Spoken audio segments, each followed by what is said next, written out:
You're listening to the Ann Croker Writing Coach podcast, where I'm sharing my best tips and training, skills, and strategies to coach writers to improve their craft, pursue publishing, and achieve their writing goals.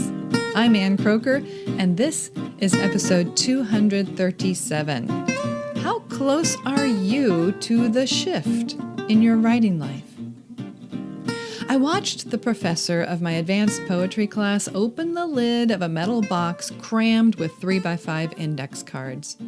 He wiggled out one of the worn cards covered with notes and held it up.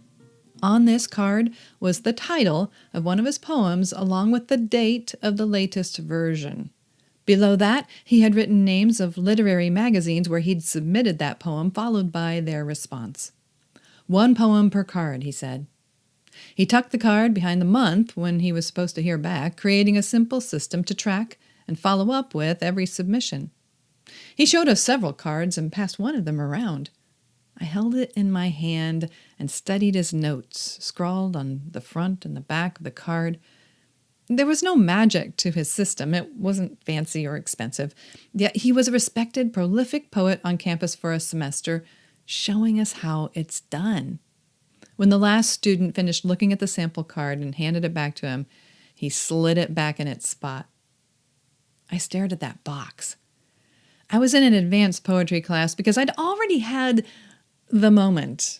That is, I'd already begun to think of myself as a writer. I viewed myself as a poet. The day of the box was different. After class, I walked straight to the bookstore, bought a pack of 3x5 note cards and a maroon plastic box with a hinged lid, and then I headed to my room where I started logging each of my poems on those cards, 1 card per poem. So while I'd had the moment, this was different. I walked into that bookstore because I experienced the shift. And I think of this shift as when I shifted from viewing the work as an assignment or a hobby to something deeper, more serious. I was more committed. Like that poet with his metal box packed with poems, I too was committing to the craft and to a lifetime of word work. It would still be several years before I made any money as a writer, but I saw myself differently. I was a working poet. And because of this shift and the resulting commitment, I organized myself, however simply and humbly, with the intention of writing and submitting my work to publications. Looking back, that plastic box seems like so much more than a storage container. It held my intentions, my resolution. And I don't know what it's like for other writers, but for me, the day I bought that little box was the day my life tilted in a new direction. The professor gave us vision. We got a glimpse of who or what we could become. He nudged us to take a step forward, and it worked. I was ready to send my work. I was ready to ship. 1 card per poem, 1 piece at a time. I had to write the poem, record it, track it, and ship it. Seth Godin recently released a book called The Practice, Shipping Creative Work. On the first pages of the book, he explains why he chose those 3 words in the subtitle. The first word, shipping, he says is, quote, because it doesn't count if you don't share it, end quote. He included creative, quote, because you're not a cog in the system, you're a creator, end quote.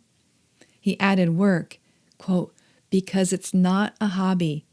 You might not get paid for it, not today, but you approach it as a professional, and the work is why you are here, end quote. Yeah, the shift led to the practice. The shift was my realization that the work was why I was here, a writer. The practice was how I would fill that box. Compelled to action, I stepped out and I followed through to get in the game and take the hits. I began the practice of writing, recording, tracking, and shipping the work. And over time, I saw new possibilities. Next thing you know, I was, in the words of Stephen Pressfield, turning pro, because the practice makes the pro. Jason Pinter, interviewed for the podcast How Writers Write, says, quote, if you're really going to be serious about writing and you want to either make a career out of it, make a living out of it, or even just make a little bit of money out of it in any sort of way, you do have to treat it like a profession, end quote. At various points in their lives, most writers do move through this kind of process or path from the identity of writer to the shift where they become a more committed writer to the pro. And they begin to treat it like they are a small business owner. And business owners have to understand their industry if they hope to succeed. Whether you're going into freelance writing, submitting to literary magazines, or pursuing traditional publishing, you need to understand how the publishing industry works as a whole and how each of those specific types of writing industries operate. Learn the industry, Pinter says, because it's not all about the writing. My initial training was in a university creative writing program of an English department. Aside from the poet's box of poems, I was never taught anything about the business side of writing or writing as a profession. After I graduated, I headed into the world. I decided to pursue freelance writing, corporate writing. Later, I stepped into the world of traditional publishing. I learned that it's not all about the writing when you're the pro. The interviewer asked Jason Pinter his top advice for writers, and his response was, quote, learn the industry and hone your craft, because those are both hand in hand, end quote. That is to say, quote, it's not just writing the book, it's how's your book going to bring in readers? And that's the intersection between creativity and commerce, end quote. Commerce? That's what most writers exclaim. That's like writing to market. That's how you lose the art, your craft. But when we treat our writing like a profession, I would argue we want to be the best writers we can be. So we can be both. We can improve our art while we learn about and build the business aspects of the writing life. Thinking and acting like a professional doesn't mean you abruptly quit your full-time job, though. It doesn't mean you need to rent office space and buy a new laptop. These professional, business-minded decisions can be incremental, as needed. It can be a lean profession that grows slowly over time, step by step, card by card. Pinter urged listeners to learn the industry, but you don't have to start from scratch, reading every article ever published all on your own. Others have knowledge of the industry and can accelerate your path to publishing. Learning the industry is easier than ever to do. You could, for example, research online, read articles, see what other people are saying about it. You could attend a writing conference. You could hire a coach. You could join a writing community. Hope Writers, for example, is a writing community that helps writers make progress while balancing the art of writing with the business of publishing. And that's what they say on their homepage. They help writers identify what stage they're in and then offer suggestions for what to do to flourish at that stage and, when the time is right, to level up to the next stage. Whether you would follow their map or not, you need to identify where you are and learn what it takes to build a writing profession. Think like an entrepreneur launching a business. You'll continue to grow as a writer. You'll continue to improve your core competency, the word work, and the love of literature that got you into this in the first place. That doesn't have to fade. That doesn't have to be sacrificed. But that growth then that can happen when you start to commit to this business aspect, this profession, well, the growth can happen quickly for some writers. For others, it can take years. In a recent summit presentation, business advisor Carrie Roberts pointed out that there's a phrase used in the running world that can apply to writers or to anyone starting a new thing. Your race, your pace. This is your race, friend. Don't try to run it at another writer's pace.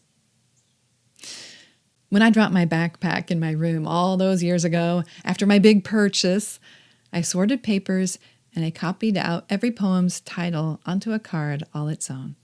After one last search to ensure I'd documented every poem, my box was still pretty empty. And I thought of the professor's box, packed so full he had to wiggle the cards in to squeeze them into their slots. But I didn't feel bad. I felt like I was exactly where I needed to be. My plastic box had plenty of space to fit in years of poems. I was at the beginning of my journey. One day, I knew if I continued to write, to take my work seriously, my box would be full too. The box doesn't start full. I would have to write and send poems, and I would have to do it at my own pace. My race, my pace. The day I felt the shift, the day I turned pro, was the day I bought that box and started to drop cards into it.